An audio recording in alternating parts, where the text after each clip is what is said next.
오늘 말씀의 제목은 감사입니다. 네, 감사. 누가복음 17장 11절에서 19절 말씀인데요. 저랑 한 절씩 교대로 읽도록 하겠습니다. 예수께서 예루살렘으로 가실 때 사마리아와 갈릴리 사이로 지나가시다가 한 마을에 들어가시니 나병 환자 10명이 예수를 만나 멀리 서서 소리를 높여 이르되 예수 선생님이여 우리를 불쌍히 여기소서 하거늘 보시고 이르시되 가서 제사장들에게 너희 몸을 보이라 하셨더니 그들이 가다가 깨끗함을 받은지라. 그 중에 한 사람이 자기가 나은 것을 보고 큰 소리로 하나님께 영광을 돌리며 돌아와 예수의 발 아래 엎드려 감사하니 그는 사마리아 사람이라. 예수께서 대답하여 이르시되 10사람이 다 깨끗함을 받지 아니하였느냐? 그 9은 어디 있느냐? 이 이방인 외에는 하나님께 영광을 돌리려 돌아온 자가 없느냐 하시고, 다 함께 읽겠습니다. 그에게 이르시되 일어나 가라, 내 믿음이 너를 구원하였느니라 하시더라. 아멘. 네, 할렐루야. 수요예배 오신 사랑하는 성도님들을 주님의 이름으로 환영하고 축복합니다. 이렇게 축복을 하는 것은 참 좋은데 축복을 받는 것은 참 어려운 것 같습니다. 하지만은 축복을 잘 받아야지 축복을 잘 나눠줄 수 있다고 생각이 듭니다.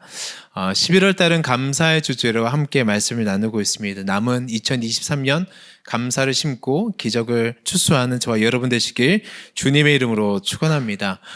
감사하신가요? 우리 옆에 지체에게 한번 손 꼭 잡아주시면서 당신이 있어서 감사합니다 라고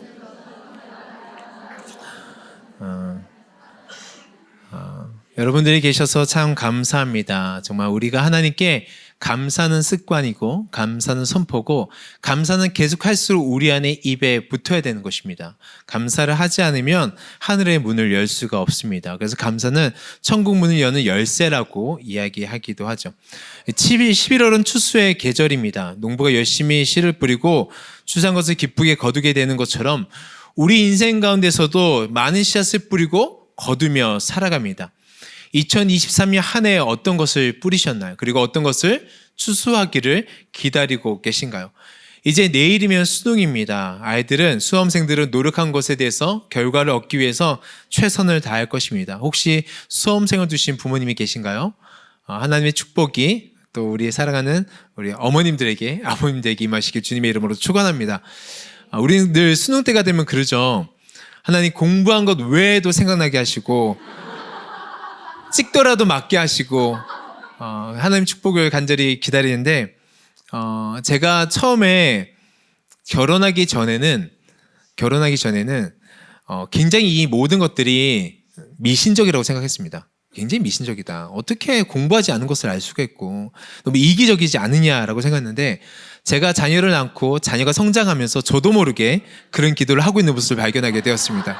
하나님 무조건 잘하게 해주세요라고 기도하는 모습들 발견하면서 어쩌면 우리의 믿음도 나이가 들면서 때로는 성장하면서 발전한다는 것을 보게 됐습니다. 때로는 우리의 믿음과 우리의 기도가 이기적이라 할지라도 하나님은 그 기도하는 모습을 보게 되는 것 같고 이쁘게 보시는 것 같습니다. 자, 그렇다면 우리가 성도가 이 세상을 살아갈 때 무엇을 심으며 살아가야 될까요? 바로 하나님께서 기뻐하시는 것을 심어야지 최고의 축복을 받을 수가 있습니다.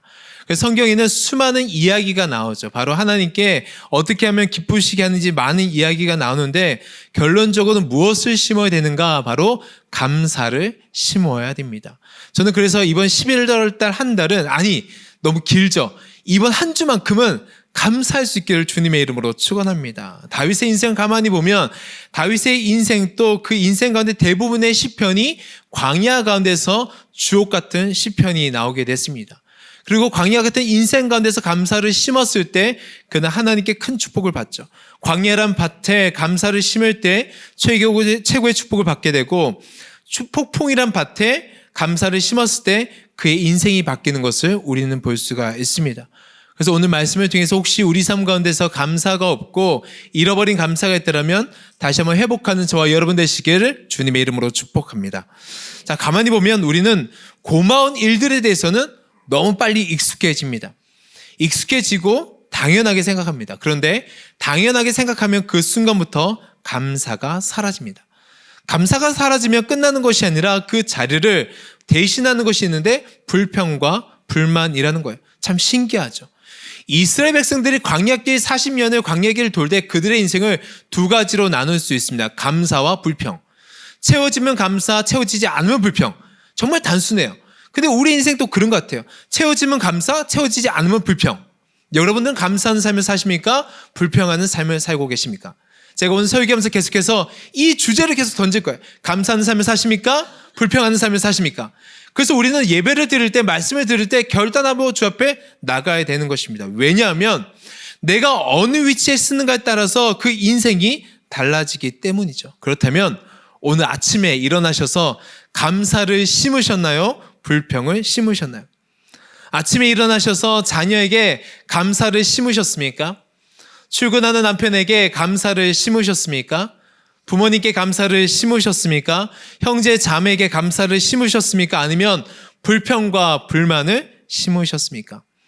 내가 아침에 불평과 불만을 심었는데 저녁 때 나는 은혜 받고 와서 그들에게 감사 열매를 구할 수는 없습니다.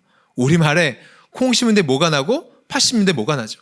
내가 아침에 심은 것이 그대로 저녁에 받게 되는 것입니다. 그래서 저는 아침마다 우리가 식구들에게 감사를 심어줘야 돼요. 왜냐하면 우리는 아침에 불평을 심었지만 수요 기도 예배 와서 마음이 바뀌거든요. 그래서 감사가 심겨졌어요. 그럼 저녁에 들어가서 이들에게도 감사가 나오길 기대해요. 하지만 감사가 나오지 않죠. 아침에 불평을 심었기 때문에 다시 우리는 그 불평을 빼주고 감사를 심어야 된다라는 것입니다.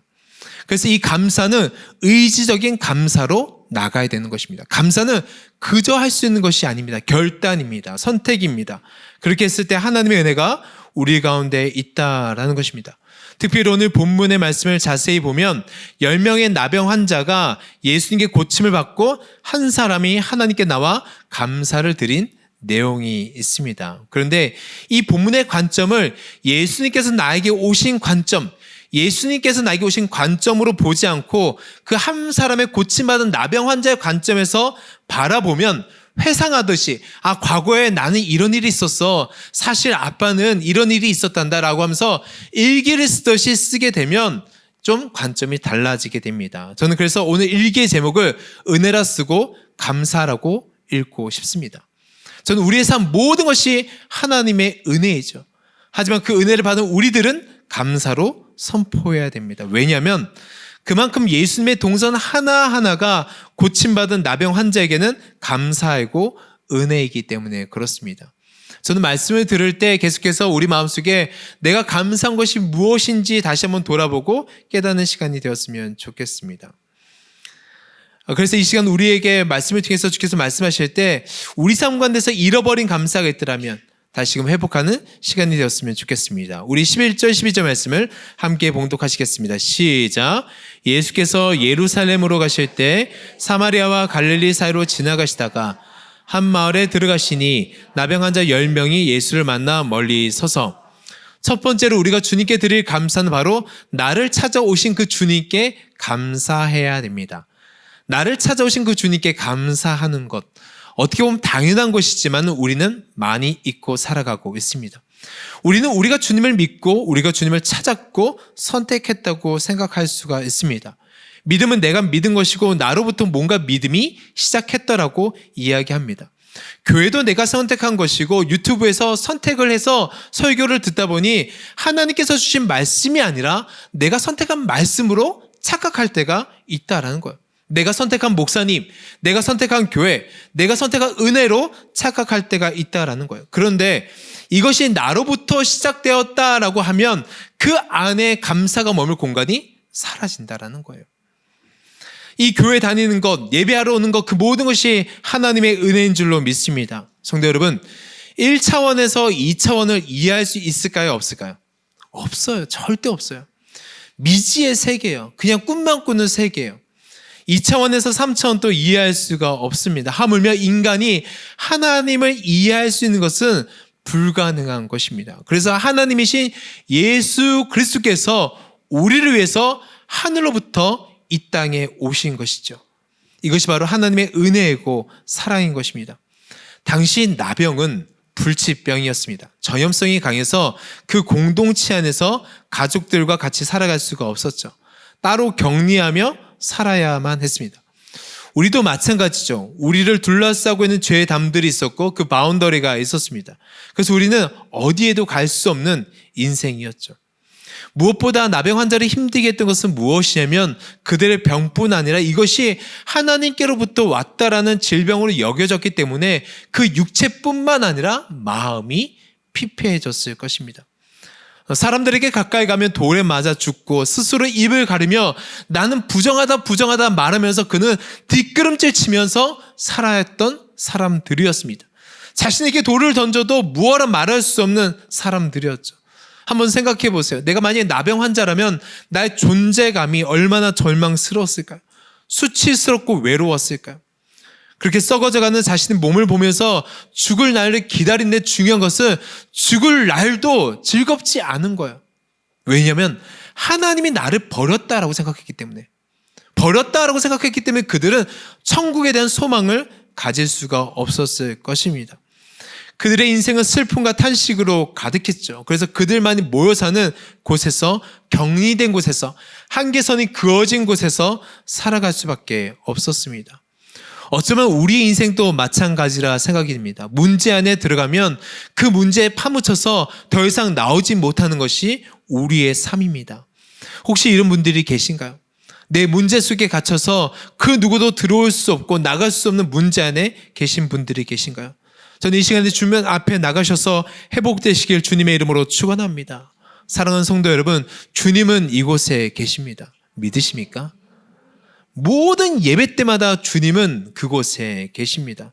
그곳에서 슬픔과 절망, 자기 한계 속에 갇힌 자들을 건져주시기 위해 오셨다라는 것입니다. 저는 그래서 예배 드릴 때마다 우리의 한계 속에 들어오시는 주님을 경험해야 되는 거예요. 예배 때마다, 기도 때마다 내 한계 속에서 주님, 저는 나가지 못하지만은 내 안에 들어오셔서 저를 인도해달라고 그 한계 속에 주님을 초대해야 될 줄로 믿습니다. 바로 그 주님께서 오늘 우리에게 자신의 동선을 보여주시면서 다가오시는 것을 알려주고 계십니다. 왜냐하면 예수님의 동선을 보면 예수님은 의도적으로 이들에게 찾아오셨기 때문이죠. 예수님의 행로를 보면 11절에 예수님께서 예루살렘으로 가시는 길에 예수께서 예루살렘으로 가실 때 사마리아와 갈릴리 사이로 지나가시더라. 우리 지도를 보여주실까요? 네, 보시면 예수님께서 원래는 베레아 지역에서 사역을 하고 계셨습니다. 이 지역은 베레아 보이시죠? 이 지역은 요단 동편에 위치하고 있었습니다. 그래서 만약에 예수님께서 베레아에서 최종 목적지인 예루살렘으로 가시면 바로 초등학생도 알 수 있는 방법으로 강만 건드시면 되는 것입니다. 요단 강만 건너가시면 예루살렘에 가실 수가 있는데 예수님은 유대 땅 북쪽에 위치한 사마리아와 갈릴리 위쪽으로 올라가셨다라는 것입니다. 얼마나 미련한 일인가요?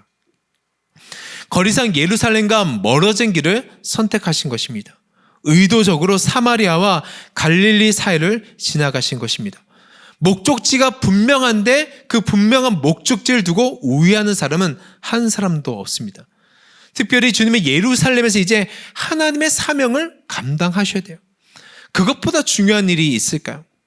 그것 때문에 주님께서는 우리가 알 수 있는 것은 주님께서는 특별한 이유로 이 길을 우회하셨구나라는 것을 알 수가 있습니다. 왜 예수님은 예루살렘이 최종 목적지인데 사마리아와 갈릴리 사이로 지나가셨을까요? 바로 10명의 나병 환자를 만나시기 위해서 돌아가셨다라는 것입니다. 예수님의 사명은 십자가를 지시고 온 인류를 구하는 사명입니다. 그러나 그 사랑은 스스로 하나님께 버림받았다고 생각하는 그들에게까지 임한다라는 것을, 그들에게까지 십자가 사랑이 미친다라는 것을 주님께서는 보여주시는 것입니다. 바로 난 용서받을 수 없어 라는 죄인에게까지 주께서는 보여주시는 것입니다. 사랑하는 성도 여러분, 하나님은 우리를 만나시기 위해서 먼 길을 우회하시면서까지 오셨습니다. 이것을 믿으시기 바랍니다. 하나님은 나를 만나기 위해서 이곳으로 오신 게 아니라 이곳에서 먼 길을 돌아서 우리에게 오셨다라는 것입니다. 그래서 예수님께서 움직이시는 시점을 보면, 지나가시는 길을 보면 언제나 그 길 가운데 기적이 있고 은혜가 있고 사랑이 있고 예수님의 눈물이 있습니다. 그래서 우리는 그 길을 따라가야 되는 것입니다. 예수님께서 찾아오시지 않으면 그 누구도 나올 수 없기 때문에 예수님께서 찾아오신 거예요. 예수님께서 그곳에 가시지 않으면 그들은 존재 자체로 그냥 올 수가 없기 때문에 가신 거예요. 자기 고통과 외로움과 한계 속에 갇혀서 몸소리치며 하루하루를 절망 속에 살아갔던 그들에게 예수님께서 오신 것입니다. 바로 이 사랑과 은혜를 우리는 기억하고 회복해야 될 줄로 믿습니다. 여러분, 나병 환자들은 인생의 절망으로부터 벗어날 것을 꿈꾸며 살아가고 있었습니다. 하지만 쉽지 않죠. 환상이었습니다. 하지만 그들에게 예수님께서 찾아오시자 그들은 새로운 꿈을 꾸고 하나님께 나아갈 수 있었습니다. 우리 인생도 마찬가지죠. 지금은 우리가 교회 다니니까, 지금 예배 드리니까, 찬양하니까, 기도하니까, 나갈 교회가 있으니까 우리에게는 첫사랑에 대한 감사가 식어질 수 있습니다. 근데 한번 돌아보셨으면 좋겠습니다. 정말 우리는 처음부터 이랬나? 그러지 않았을 것입니다. 저를 찾으신 주님도 정말 먼 길을 돌아오셔서 저에게 오셨습니다. 제가 주님 떠나서 모태신앙이기 때문에 완전 떠난 건 아니지만은 엄청 주님 뜻대로 살지 않기 위해서 노력을 했던 옛 과거가 있습니다. 돌아보면 부끄럽죠. 그리고 그 감사를 지금은 잊을 때가 있었습니다. 하나님은 우리에게 거룩한 낭비를 하셨던 것입니다. 혹시 연애해 보셨나요? 너무 옛날 일이라서 기억도 나지 않습니다 라고 하실 수 있는데, 연애하시면 우리는 거룩한 낭비, 거룩하진 않지만 낭비를 하게 됩니다. 목적지가 바로 여기인데 갑자기 돌기 시작합니다. 바로 여기만 가면 여자친구의 집이고 남자친구의 집인데 갑자기 돌기 시작합니다. 근데 그것을 알지만 서로 말하지 않습니다. 도는 시간이 너무 행복했기 때문이죠. 먼 길, 가까운 길 대신 먼 길을 선택합니다. 여기로 갈 수 있지만 우리 산책할까 하면서 갑자기 먼 길을 돌기 시작합니다. 바로 사랑하기 때문에. 사랑하면 거룩한 낭비와 거룩한 불편함을 감당하게 됩니다. 예수님께서는 우리에게 찾아오시기 위해서 거룩한 낭비와 거룩한 불편함을 선택하셨습니다. 우리를 만나시기 위해서. 저는 그 사랑과 은혜를 다시 한번 기억하시기를 주님의 이름으로 축원합니다. 그렇다면 두 번째로 우리가 감사할 것은 무엇인가요? 13절 14절 말씀을 다 같이 봉독하시겠습니다. 시작.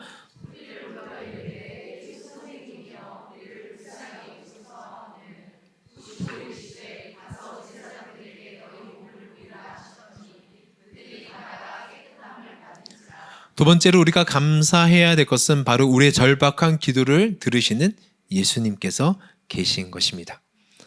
우리의 절박한 기도를 들으시는 예수님께서 계십니다. 성도 여러분, 주님께서는 우리의 외침에 귀를 닫지 않으시고 우리의 몸부림에 외면하지 않으십니다.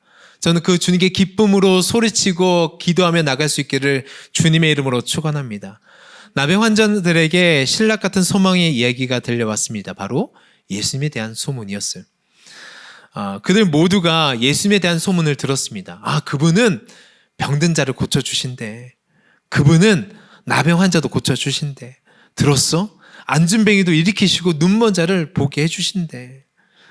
그런 이야기를 그들이 들었습니다. 그리고 우리 같은 자도 멀리하지 않으신대.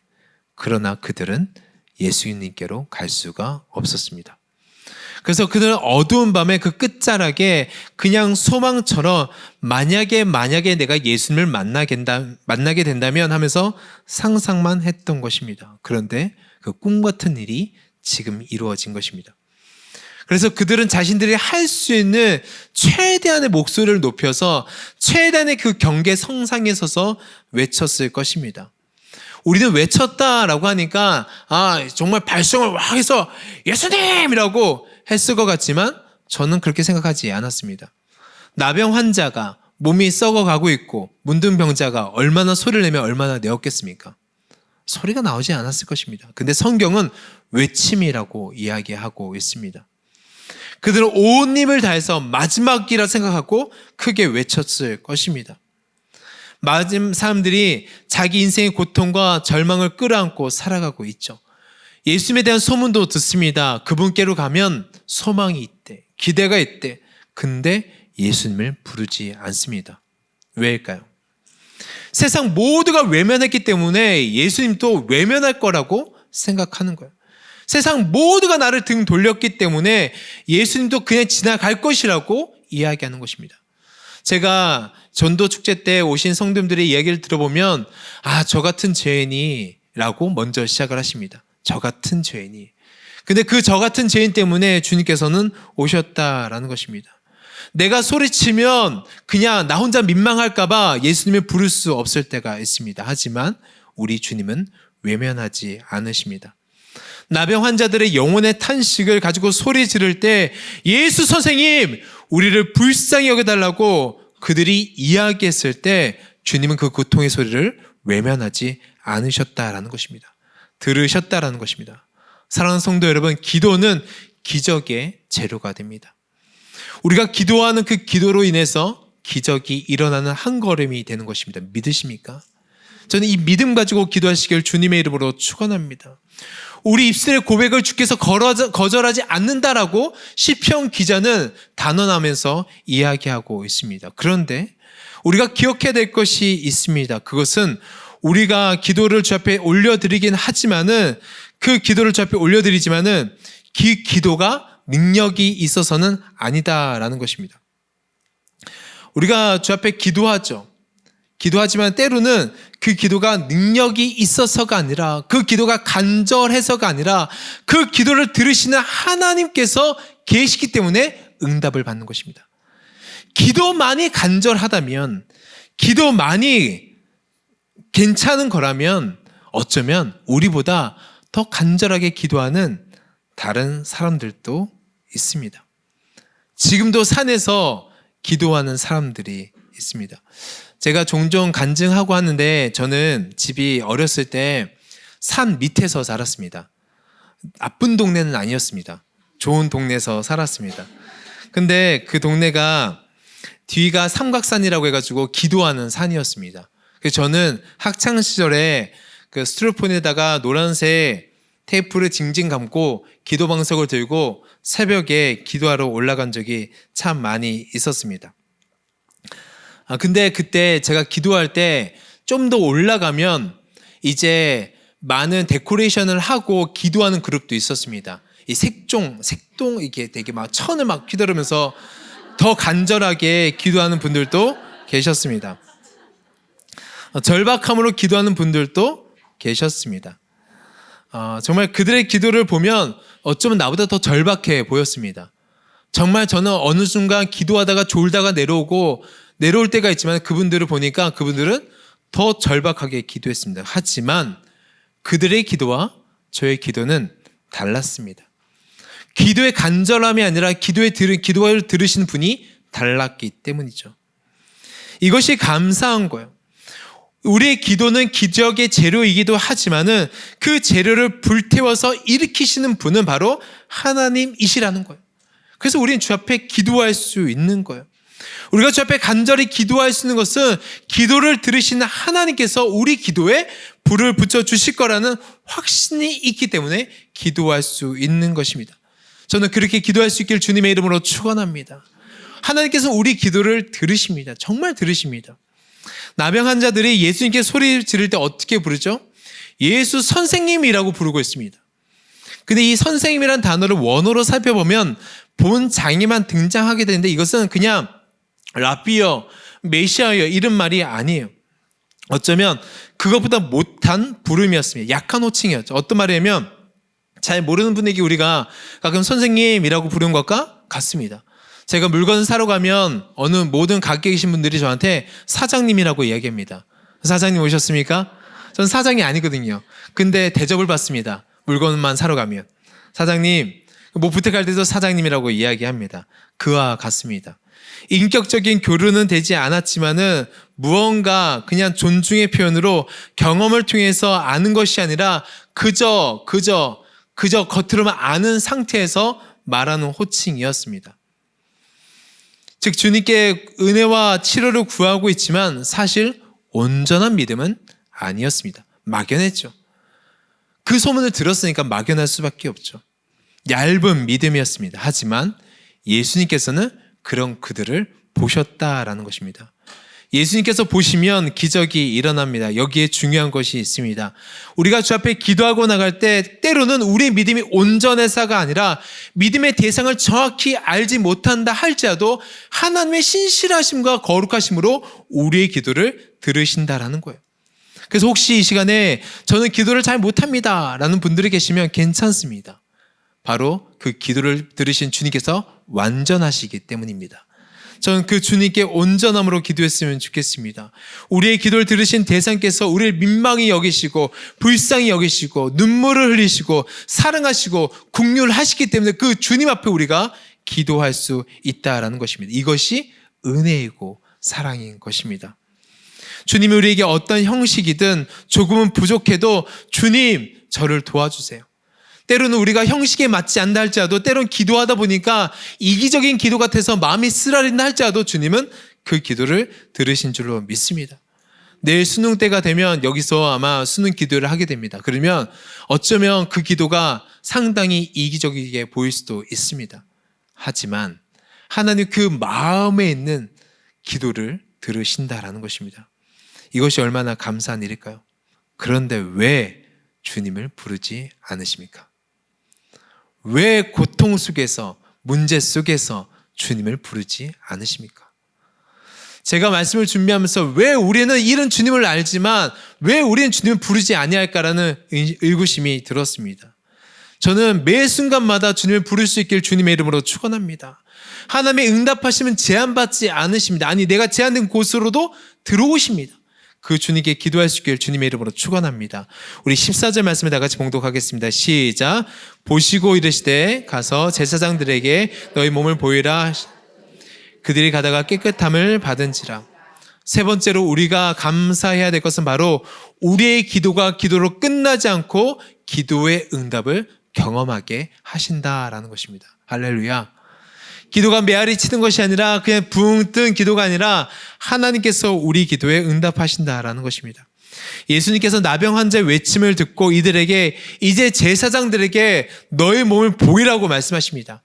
모세 율법에 의하면 나병이 나으면 제사장들에게 가서 확인을 받고 제물을 드려야지 사회 안으로 복귀할 수가 있었죠. 그런데 예수님께서는 아직 깨끗하기도 전에 제사장들에게 가서 병이 나았는지 확인을 받으라고 이야기하고 있습니다. 만약에 예수님께서 너가 깨끗함을 받았다, 너가 고침을 받았다, 그 자리에서 고쳐졌으면 너무 좋았겠죠. 하지만 그렇게 하지 않으시고 그들을 먼저 보내셨다라는 거예요. 확인을 받으라라는 거예요. 만약에 그렇게 가다가 병이 걸리지 않은 진짜 평범한 사람을 만나서 돌에 맞을 수도 있었을 것입니다. 하지만 그들은 정말 신기하게 그 믿음으로 달려갔다라는 것입니다. 사랑하는 성도 여러분, 어쩌면 내 몸에서 계속해서 썩고 있고 고름이 진동한다 할지라도 내가 기도드린 그 대상을 정확하게 알면 내가 믿음의 발걸음을 내디딜 수 있다라는 것입니다. 그 말씀의 선포를 내가 증거로 삼고 보이는 현실을 뛰어넘을 수 있다라는 것입니다. 저희 이 믿음을 소유하시길 주님의 이름으로 축원합니다. 우리의 기도의 대상이 누군지 알면 우리는 현실을 뛰어넘을 수가 있습니다. 근데 우리는 뛰어넘지 못한다라는 것이죠. 그래서 주께서는 이들의 말씀을 통해서 뛰어넘으라고 이야기하고 있습니다. 우리가 입 밖으로 내는 모든 소리를 우리 주님이 들으십니다. 들으셨다라는 것은 응답하겠다라는 것입니다. 믿음의 순종은 기적을 일으키죠. 눈에 보이는 것이 없어도 말씀대로 순종했을 때 하나님의 그 놀라운 기적이 일어나는 것입니다. 수요 기도 예배에 나오신 사랑하는 성도 여러분, 우리의 기도가 부족하다 할지라도 그 기도를 들으신 분은 완전하시고 응답하실 줄로 믿습니다. 혹시 여러분들에게 하나님께서 하신 약속과 믿음이 있으신가요? 회복과 구원의 약속이 있으신가요? 소망과 영광의 약속이 있는데 멈춰서신 성도님들이 계신가요? 그렇다면 다시 한번 뛰시길 주님의 이름으로 축원합니다. 약속을 받았으면 뛰는 것입니다. 이것이 바로 하나님의 법칙이에요. 근데 약속을 받았는데 더 받고 싶어서 기다리고 있어요. 어쩌면 우리 많은 기도가 그럴 때가 있습니다. 약속을 받았으면 뛰는 것입니다. 그때 놀라운 역사가 임하는 것입니다. 놀랍게도 나병 환자는 뛰기 시작했고 그 중에 깨끗함을 받았습니다. 우리 15절 16절 말씀을 다 같이 봉독하겠습니다. 시작. 그 중에 한 사람이 자기가 나은 것을 보고 큰 소리로 하나님께 영광을 돌리며 돌아와 예수의 발 아래 엎드려 감사하니 그는 사마리아 사람이라. 넷째로 우리가 잊지 말고 감사해야 될 것은 그 무엇보다 먼저이신 예수님께 감사해야 됩니다. 아이들이 갖고 싶은 것이 있으면 그것을 가질 때까지 얼마나 엄마를 귀찮게 하는지 모르겠습니다. 민망할 정도로 귀찮게 하죠. 집에서도 귀찮게 하고 사람들 와서도 귀찮게 하고 손님들 앞에서도 귀찮게 하고 계속해서 귀찮게 합니다. 그러다 보니까 저도 그랬던 것 같아요. 제가 사고 싶은 어떤 물건이 있었는데 너무 사고 싶은데 아내 허락을 받아야 되잖아요. 그래서 자기 전에 항상 휴대폰으로 그렇게 보고 있는 거예요. 아, 너무 좋겠다. 한 1년을 봤던 것 같아요. 제가 돈이 없어서. 봤더니 어느 순간 아내가 허락을 해주는 거예요. 그 다음에 저는 다시는 보지 않았습니다. 이루어졌기 때문에. 어쩌면 우리의 삶 가운데서 우리가 하나님께서 해주시면 뒤돌아보지 않고 갈 때가 있습니다. 경험이 있으시죠? 자녀가 원하는 걸 해주면 자녀가 받고 그 자리에서 어머니 너무 감사합니다. 정말 갖고 싶은데 감사합니다 하지 않고 받는 즉시 방으로 들어가요. 쑥 들어가요. 뭐지? 그리고 없어져요. 그리고 또 다른 것이 생기면 또 나옵니다. 갖고 싶어요. 이러지면 쑥 들어갑니다. 우리의 모습과 비슷하다고 생각이 듭니다. 나병 환자들이 인생의 결정적인 문제가 해결되었을 때 얼마나 기뻤을까요? 저는 말씀 볼 때 정말 나병이 나았을 때 얼마나 기뻤을까요? 여러분들 혹시 병이 나음 받은 것을 기적이나 은혜를 경험한 적이 있으십니까? 나병은 우리가 상상한 이상의 질병입니다. 고침받았을 때 얼마나 기뻤을까요? 그들은 육신의 질병뿐 아니라 영혼의 묶임에서까지 풀어난 것입니다. 돌아갈 수 있었던 것입니다. 자신을 완전히 격리시키고 소외시킨 공동체로 돌아갈 수 있었습니다. 지독하게 혼자 있었던 시간들을 지나 삶의 고통의 자리에서 꿈꾸던 현실로 돌아갈 수 있었습니다. 그 평범한 삶, 다시금 꿈꿀 수 있는 미래를 향해 그들은 달려갈 수 있었습니다. 그런데 바로 그때 방향을 돌린 한 사람이 있었습니다. 10명의 나병 환자 중 사마리아 한 사람이 돌연 발걸음을 멈추고 다른 방향으로 뛰기 시작한 것입니다. 누구와 닮지 않으셨나요? 예수님께서 가시는 길을 멈추고 갑자기 역으로 도신 것처럼 이 사마리아 고침받은 사람도 갑자기 삶의 방향을 바꿔서 돌기 시작하는 것입니다. 어쩌면 돌아보지 않고 가고 싶지 않은 자리일 수 있지만 그는 예수님께서 계신 곳으로 뛰기 시작하는 것입니다. 자기 병이 고쳐진 것을 보고 큰 소리로 하나님께 영광을 돌리기 위해서 그는 돌아간 것입니다. 감사는 하나님께 돌아가는 것입니다. 여기서 우리는 감사가 무엇인지 다시 볼 수가 있습니다. 감사는 우선순위로 돌아가는 것입니다. 바로 예수님께로 돌아가는 것입니다. 사실 나병 환자 모두가 감사했을 거예요. 왜 감사하지 않았을까요? 감사했을 거예요. 그들에게 양심이 있었으면 감사했을 거예요. 그런데 그것보다 자신의 기쁨이 중요했던 것입니다. 자신의 회복이 중요했던 것입니다.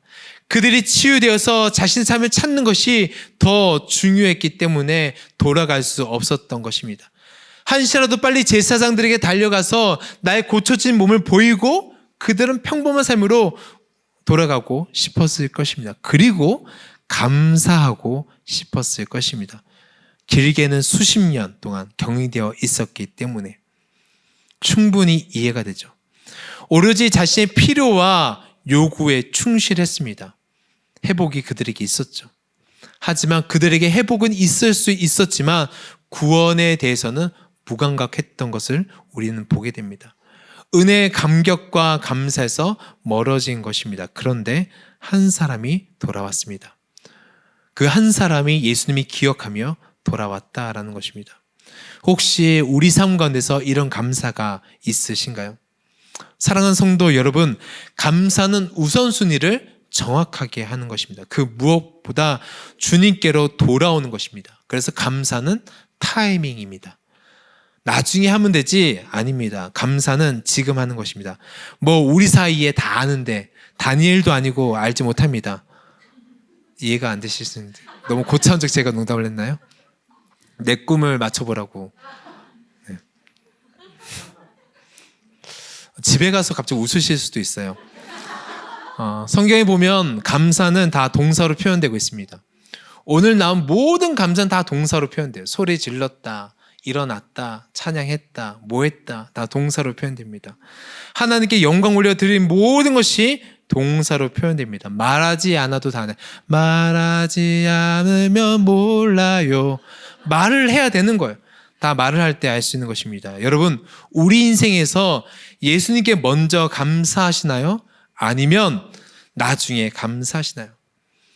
왜 응답은 지금 임했는데 예배는 나중에 드리십니까? 왜 감사에 대한 응답을 받았는데 기도는 나중에 하십니까? 왜 지금 내 모든 것이 고쳐졌고 회복이 됐는데 감사는 나중에 하십니까? 감사는 제일 먼저 하는 것입니다. 저는 우리 인생 가운데서 기적의 문이 열리는 그 순간, 결정적인 순간에 하나님께로 돌아오는 저와 여러분 되시길 주님의 이름으로 축원합니다. 선물을 주시는, 선물이 아니라 선물을 주시는 하나님을 바라볼 때, 기적이 아니라 기적을 주신 그 주님께로 돌아가는 것이 삶의 예배자인 것입니다. 우리 17절 18절 말씀을 다 같이 봉독하시겠습니다. 시작. 예수께서 대답하여 이르시되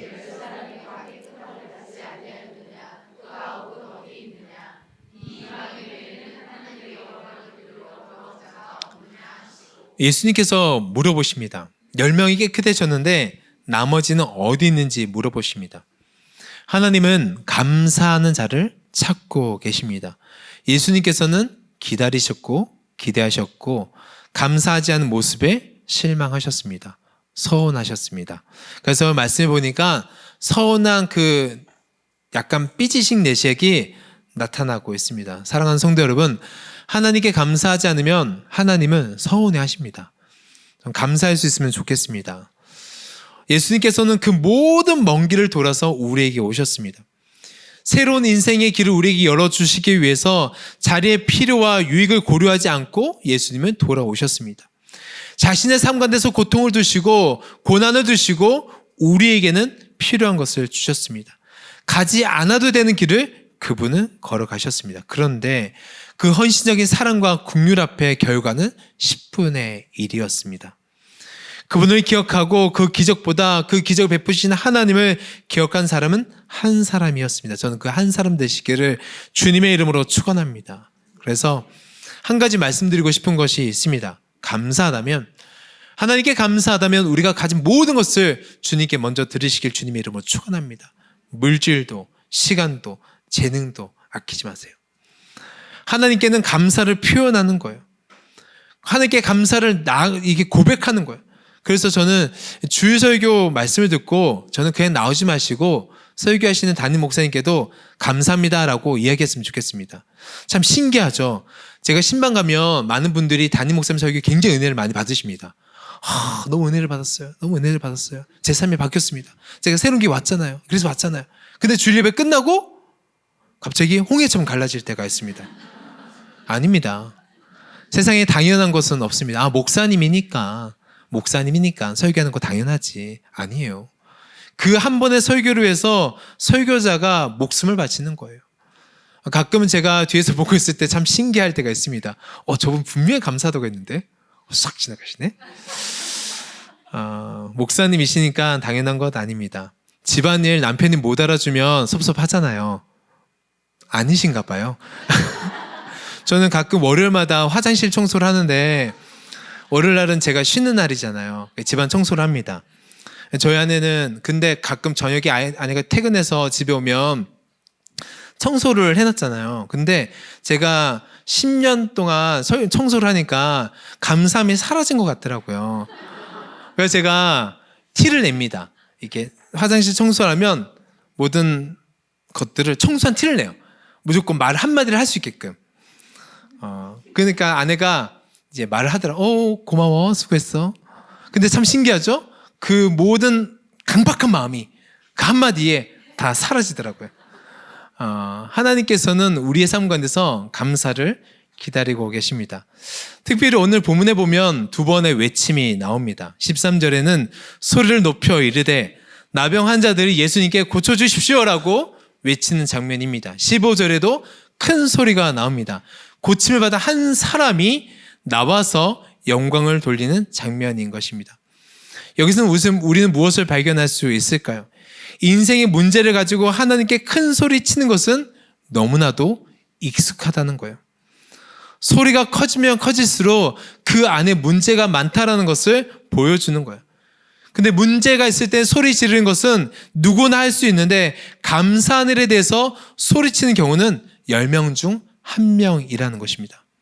여러분들은 어떤 소리를 외치시고 계신가요? 우리는 어떤 외침으로 주님 앞에 서 계시는가요? 큰 외침이라는 헬라어 언어로 보면 똑같은 단어를 사용되고 있습니다. 하지만 그가 담고 있는 내용은 전혀 달랐죠. 첫 번째, 우리가 기도 제목을 가지고 큰 소리 치는 것은 우리의 평소의 모습입니다. 나의 필요를 구하며 기도하며 엄청난 목 놓아서 기도합니다. 그래서 저는 이렇게 소리가 크면 알 수 있습니다. 엄청난 문제가 있구나. 하나님께서 행하실 일에 대해서 정말 하나님 기대하면서 소리칩니다. 그런데 하나님께서 행하신 일에 대해서 감사하며 소리친 기억이 있으십니까? 그러고 보니까 교회에서 너무 감사하기 때문에 소리치시는 성도님들을 본 적이 없는 것 같습니다. 저를 포함해서요. 저도 예외가 아니었습니다.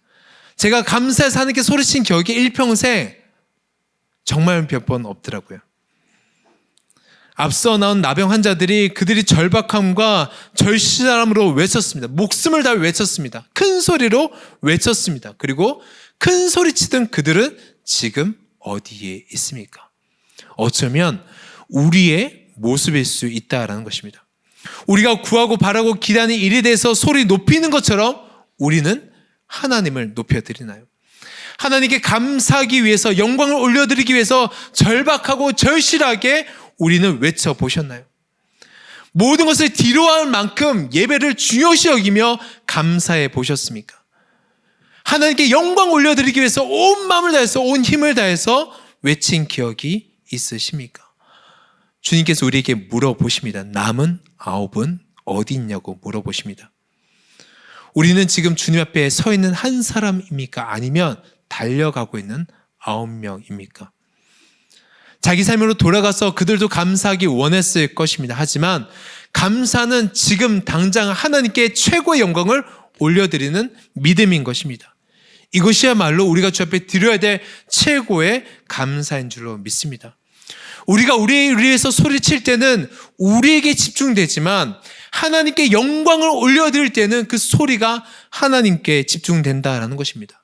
저는 우리의 삶 가운데서 하나님을 바라보며 외칠 수 있기를 주님의 이름으로 축원합니다. 가끔 성도님들께서 기도 제목이 생기면 다급하게 문자가 오거나 전화가 올 때가 있습니다. 얼마나 다급하면 전화가 왔을까? 밤에도 전화 올 때가 있습니다. 너무너무 좋습니다. 전화가 오고 기도 부탁하는 거 정말 좋습니다. 그래서 저도 간절하게 기도합니다. 그런데 그 기도의 응답에 대해서, 결과에 대해서 알려주신 분은 별로 없습니다. 부탁은 하지만 결과를 모를 때가 있습니다. 그래서 한참 기도하다가 너무 궁금한 거예요. 응답 받았나? 받지 않았나? 그래서 물어보면 응답을 받았다라는 거예요. 그럼 난 뭐 한 거지? 계속 기도하고 있어요. 여러분들 혹시 목사님들에게 기도를 부탁하시면 꼭 결과까지 알려주세요. 아니, 목사님 계속 기도하고 있어요. 하나님, 제가 어느 분의 결혼을 위해서 계속 기도했어요. 계속 기도했어요. 결혼하게 해주세요. 결혼하게 해주세요. 공동체가 옮겨져도 생각날 때마다 기도하게 했습니다. 결혼하게 해주세요. 결혼하게 해주세요. 나중에 알고 봤더니 결혼했어요. 그럼 이분 나는 무엇을 위해 기도한 것일까? 여러분들, 기도를 부탁하면 결과를 알려주셔야 돼요. 혼자만 알고 계시면 안 돼요. 그것은 어쩌면 우리가 기도를 부탁하지만 기도에 대한 기대감이 없다라는 반전의 모습도 보일 수 있다라는 것입니다. 감사해야 될 때 감사하지 못하면 때를 놓치게 됩니다. 저는 서로에게도 감사하시길 주님의 이름으로 축원합니다. 누구에게만 감사를 요구하는 것이 아니라 나로부터 감사가 시작되어야 되는 것입니다. 시편 50편 23절 말씀 다 같이 봉독하시겠습니다. 시작. 감사로 제사를 드린 자가 그 행위를 옳게 하는 자에게 내가 하나님의 구원을 보이는. 여러분, 감사는 구원이 찾아오는 길을 닦는 것과 같습니다. 우리가 감사로 주 앞에 올려드릴 때 하나님께서는 최고의 영광을 받으시고 최고의 축복을 우리에게 주시는 것입니다. 그 모든 것이 감사로 이루어집니다. 우리 19절 말씀 마지막으로 봉독하시겠습니다. 시작. 그에게 이르시되 일어나 가라. 내 믿음이 너를 구원하였느니라 하시더라. 여러분, 9명이 얻은 축복과 전혀 다른 축복을 사마리아 사람에게 주님께서 주셨습니다. 구원의 축복을 주신 것입니다. 이게 바로 감사의 상입니다. 사랑하는 성도 여러분, 우리의 삶 가운데 진정한 감사를 주님께 드리시고 계신가요? 아니면 필요에 의한 감사를 주님께 드리시고 계신가요? 저는 언제나 주님께 감사할 수 있길 주님의 이름으로 축원합니다. 제 갈 길로 간 9사람이 아니라 주께로 돌아온 한 사람 되시길 주님의 이름으로 축원합니다. 주님의 이름으로 도전합니다. 다시금 주님 앞에 잃어버린 감사를 하시기를 주님의 이름으로 축원합니다. 식어진 감사를 하시길 주님의 이름으로 축원합니다. 놓친 감사를 하시길 주님의 이름으로 축원합니다. 그렇게 했을 때 먼 길 마다하지 않으시고 우리에게로 오신 그 주님께 놀라운 사랑과 은혜를 경험할 수 있게 됩니다. 그래서 저는 우리 입술에서 언제나 감사의 언어가 끝나지 않기를, 끝이지 않기를 주님의 이름으로 축원합니다.